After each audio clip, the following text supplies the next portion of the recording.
2025 সালে এসে মানুষ দেখল এক অবাক করা হৃদয় বিদারক দৃশ্য। পাকিস্তানের খাইবার পাখতুনখা প্রদেশে এমন এক ঘটনা ঘটেছে যা বর্তমান বিশ্বের মানুষের কাছে অকল্পনীয় একটা ব্যাপার। ক্লাউড বার্স্ট অর্থাৎ আকাশে মেঘ ভেঙে বৃষ্টি পড়া।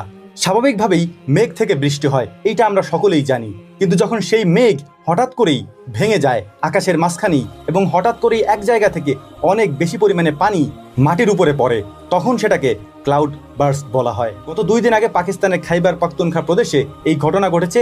এতে এখনো পর্যন্ত প্রায় 400 মানুষ মারা গিয়েছে। চলুন ছোট্ট করে জেনে নেওয়া যাক ক্লাউড বার্স্ট মূলত কি।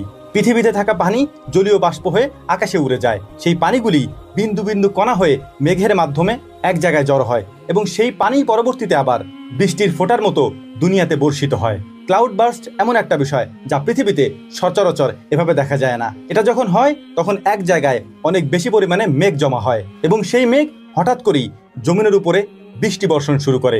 এমনভাবে বৃষ্টি বর্ষণ শুরু করে যা মনে হয় এই মেঘগুলি হয়তো আকাশ থেকে ভেঙে তারপরে মাটিতে পড়ছে। পাকিস্তানে যেখানে এই ঘটনাগুলি ঘটেছে সেখানে স্বাভাবিকভাবেই